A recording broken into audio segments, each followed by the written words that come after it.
We're here in Waterloo, a couple minutes before we head to Beta, joined by Lazy Rich. Just flew in earlier on today. I saw that. Would you rather be playing here, where it's pretty chilly outside, or say Australia, where they had 40-degree weather earlier today? Well, I'm actually playing in Australia in a couple of weeks' time. I'm doing a tour of like Sydney and Adelaide and stuff like that. So it's nice to get both sides, you know. I don't mind the cold. I mean, I've been living in Canada for like 7 years now, so I'm kind of used to it. And I've been in worse. I remember going to Winnipeg and like going outside, and it was so cold that it hurt. You know, it physically hurt to be outside. I don't know how anyone lives there. So I chose Vancouver to live in because that's bearable at least. Did you ever have that problem when you first started playing, where your vinyl started to melt on you? I've I've had sort of wobbly vinyl before, but that's only when I've left it like next to my radiator in my room. I think everyone's had that at some point. Lesson learned the hard way, you know. Yeah, I ruined a friend's nice blue one once and got in trouble for that, leaving it outside playing while we were queuing up some other stuff. Beta Nightclub tonight. You've been playing in the area a handful of times over the past couple of years. What do you expect out of tonight's event? Well, I played at Digital Dreams in Toronto just last summer, which was an amazing gig for me. Probably one of the best gigs I've ever had. So I'm hoping that a few people that were there will maybe come out tonight.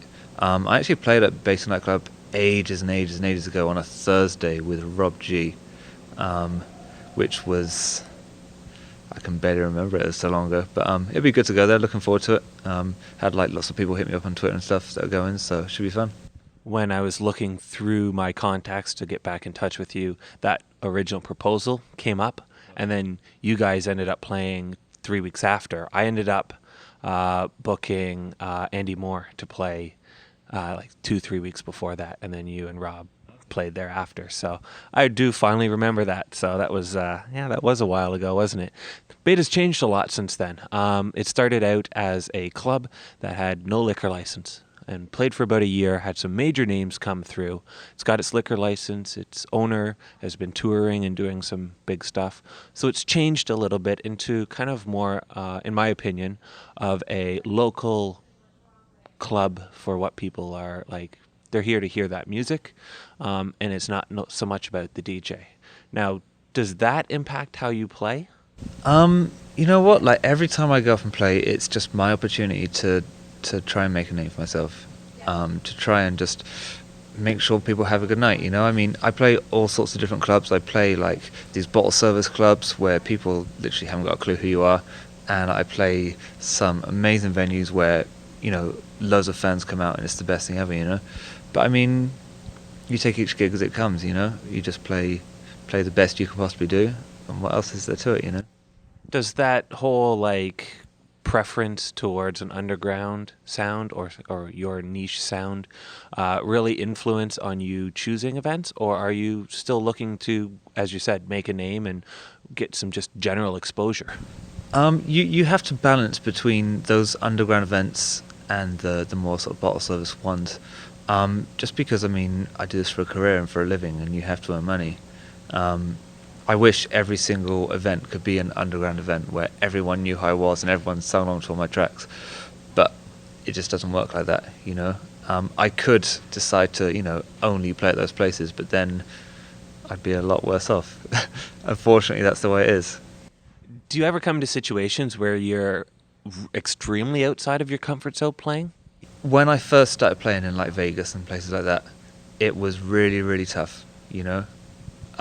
It has got a lot better. People there are starting to understand the music. They're starting to see what it's all about. And although I wouldn't class any of those gigs as the best gigs of my life, it's got to a point where I at least enjoy them, you know. And while I do have to make a few concessions in terms of what I play, I never go outside of my comfort zone. I'll always like the tracks that I play. There's been discussion around more of those, I guess, either experienced in the industry or grew up a couple years before the CDM pull, around when is it going to pop? Do you have any comments on that, and do you think that'll affect how you work as a producer and as a DJ? I'm not convinced it's gonna. I mean, there's no reason it can't carry on. It's gonna change and it's gonna evolve. It might not be, EDM as we know it today, but there'll always be dance music. There'll always be people wanting to go out and party, and there'll always be music for them to dance to. And while that's happening, people like myself will have a career. I don't think it's suddenly going to stop and everyone's going to stop going clubbing. I mean, there's no need for people to worry about it. Just take it as it comes. Enjoy the way it evolves and changes into different things. That's the best thing about dance music. You have other ventures outside of DJing and production that are still within the scene. Do you feel that those add to your production? Do you feel like sometimes they take away from your ability to produce, or it's really encompassing the whole package into what you do and you feel like you have more impact as that whole, again, package? Well, firstly, I run a label called Big Fish Recordings with a guy called Hershey, which is very good for us to stay in contact with lots of new artists that are coming to the scene, to get lots of new music, and to just kind of stay in touch with things. And it also gives me a reason to get in touch with all of our older artists, some of who now are multimillionaires and touring every single country in the world, I also run a company called Label Engine. We provide distribution, promotion, and accounting for record labels. That does occasionally hinder my production schedule, because if there's a bug that needs to be fixed, then it needs to be fixed. But we're getting bigger now. We've got a team of staff. We've got offices in LA, and we're really pushing things forward. And so I'm taking more of a kind of senior role in the company, and that is good. I mean, it's not such a direct contact with the artist, but a lot of the label owners and a lot of people that use our site are established artists, Bass Clef, Revolver, etc. And it's great to stay in touch with them, great to keep them happy, and they spread the word and good things happen. If you weren't in the scene, where do you think you'd find yourself doing or being? My last job was programming, and I'd probably be doing programming. It's when I was doing it just 5 minutes before this interview. I mean, on the plane today I was programming. Whenever I get some spare time, it's a nice little break from production. Production-wise, you've got some new material coming out. What are we looking to hear in the next bit? We have got my new single called Let's Get Weird, which is coming out on CR2 on February 10th. I've got a remix for Cannonball by Justin Prime and Showtek, which is coming out on Spinnin' soon. There's a single collab with Special Features coming out on PRMD probably early next month. And there's a collab with Hotmouth called Flash, which is coming out on a very big label soon. I've always loved your work, especially the tracks that have been out for a couple of years or so, and you've had a chance to retouch them up, especially like the Fatboy Slim stuff. That's always been some of my favorites. And being what would you call relatively Canadian, you get away with playing your material and calling it Canadian content. So as a Canadian artist on the radio, yeah, you get a lot of spins, which is nice. So if you had the chance to work with someone completely different than you had the opportunity to, different genre even, who might it be?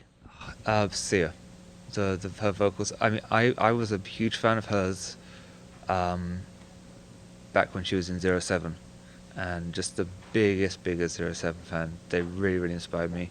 I'd love to work. I guess Röyksopp is kind of, you could argue their dance music.